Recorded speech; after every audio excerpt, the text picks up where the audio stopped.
Subscribe now and press the bell icon. Never miss an update. வணக்கம் நண்பர்களே, விஜயபிரகாஷ் பேசுகிறேன். இன்றைக்கி ஒரு மிக முக்கியமான ஹாட் நியூஸ் அப்படின்னு சொல்லலாம். இந்தியாவின் வாரன் பஃபட் அப்படின்னு சொல்லப்படுற ராகேஷ் ஜுன்ஜுன்வாலா ஒரு 70 ஃப்ளைட்ஸோட நான் ஒரு புது ஏர்லைன் கம்பெனி ஆரம்பிக்க போகிறேன் அப்படின்னு சொல்லியிருக்காரு. இதுதான் இன்றைக்கி ஒரு ஹாட் நியூஸ் அப்படின்னு சொல்லலாம். இதில் அவர் இன்வெஸ்ட் பண்ணுறது $35 மில்லியன். ஒரு மில்லியன்றது 10 லட்சம். அப்போ பார்த்துங்க, அதில் 40% அவரே இன்வெஸ்ட் பண்ணுறாரு. இப்போ நோ அப்ஜெக்ஷன் சர்டிஃபிகேட்டுக்காக இந்தியன் ஏவியேஷன் மினிஸ்ட்ரேட் அவர் பேசியிருக்காரு. இன்னும் 15 நாளில் அந்த சர்டிஃபிகேட் கிடைச்சிரும்னு சொல்கிறார்.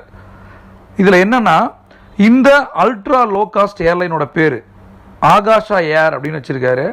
இதில் நிறைய சீனியர் எக்ஸிக்யூட்டிவ்ஸ், டெல்டா ஏர்லைன்ஸோட நிறைய சீனியர் எக்ஸிக்யூட்டிவ்ஸ் இதில் ஜாயின் பண்ண போகிறாங்க. இந்த ஒவ்வொரு ஃப்ளைட்டுமே பார்த்தீங்கன்னா 180 பேசஞ்சர்ஸோட பறக்கும் அப்படின்னு அவர் சொல்லியிருக்காரு. இந்த போல்டான டிசிஷன் பற்றி நீங்கள் என்ன நினைக்கிறீங்க?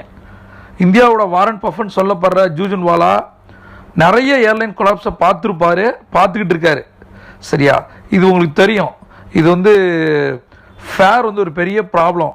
ஏன்னா ஃபியூல் காஸ்ட் இன்க்ரீஸ் ஆகும்போது நம்ம டிக்கெட் காஸ்ட் இன்க்ரீஸ் பண்ணுறோம்.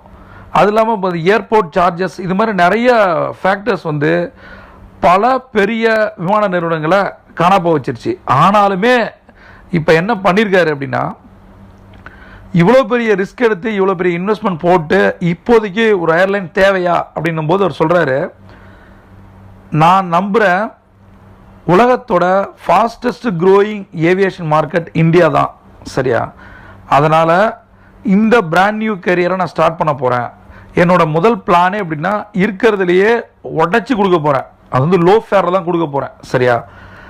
ஏதாவது நீங்கள் மாற்றணும்னு நினச்சிங்கன்னா நீங்கள் ஆரம்பிங்க அப்படின்ற ஒரு டயலாகோட இதை பற்றி அவர் பேசியிருக்காரு. நான் நம்புகிறேன் இந்தியன் ஏவியேஷன் செக்டார் கண்டிப்பாக ஒரு காலத்தில் கொடிக்கட்டை பறக்கும், அதற்கான நேரம் வந்துருச்சு அப்படின்னு சொல்கிறார். நீங்கள் பார்த்துருப்பீங்க, கிங்ஃபிஷர் ஏர்லைன்ஸ், விஜய் மல்லையாவோட ஒரு கிளாமர் ஏர்லைன்ஸு, ஒரு ஏர்லைன்ஸ் இண்டஸ்ட்ரியிலே ஒரு பெரிய ரெவல்யூஷனாக வந்தது. செகண்ட் லார்ஜஸ்ட் டொமஸ்டிக் கேரியராக இருந்திருக்கு அந்த காலத்தில். சரியா? இப்போ 2012 அது கொலாப்ஸ் ஆச்சு. ஜெட் ஏர்வேஸ் உங்களுக்கு தெரியும், எல்லாரும் பறக்கணும்னு நினைக்கிற ஒரு ஏர்லைன்ஸ் கம்பெனி. அதுவுமே கொலாப்ஸ் 2019 ஆச்சு. திரும்பவும் இப்போ அப்ரூவ் கொடுத்துருக்காங்க பறக்கிறதுக்கு. இந்த மாதிரி நிறைய கம்பெனிகளோட கொலாப்ஸ் அவர் பார்த்துருக்கார்.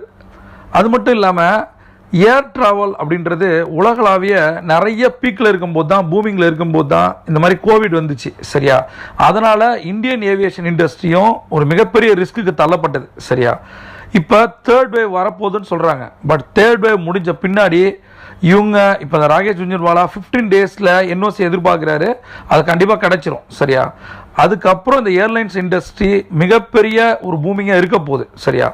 உங்களுக்கு தெரியும், சிங்கப்பூர் ஏர்லைன்ஸ் டாடா குரூப்போட சேர்ந்து விஸ்தாரான்னு ஒரு கம்பெனி ஆரம்பித்தாங்க. சரியா? இதில் பார்த்தீங்கன்னா சில ஃப்ளைட்ஸ் அவங்களுக்கு ஆர்டர் டிலே ஆச்சு. சரியா?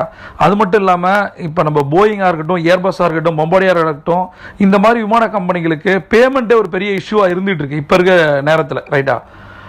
பட் இதெல்லாம் தெரிஞ்சு, சரியா, ஏவியேஷன் இண்டஸ்ட்ரி பற்றி A to Z எல்லாம் தெரிஞ்ச இந்தியாவின் நம்பர் 1 இன்வெஸ்டர் வாரன் பஃபன் அழைக்கப்படுற ராகேஷ் ஜுன்ஜுன்வாலா இந்த ஒரு முடிவை எடுத்திருக்கார். அப்படின்னா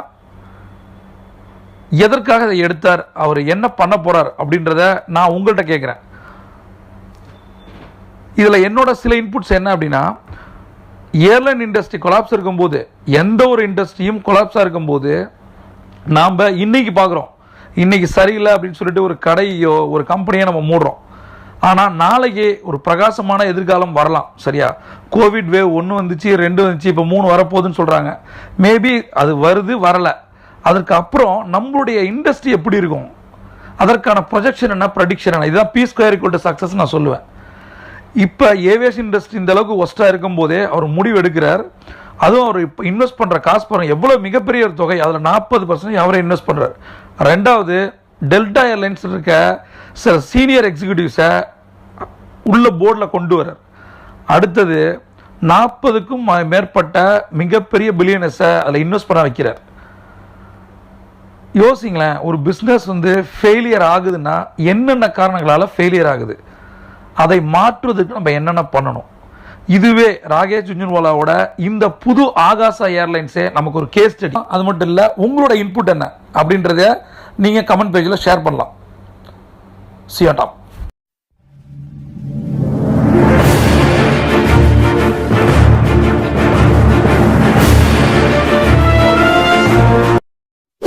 subscribe now and press the bell icon. Never miss an update.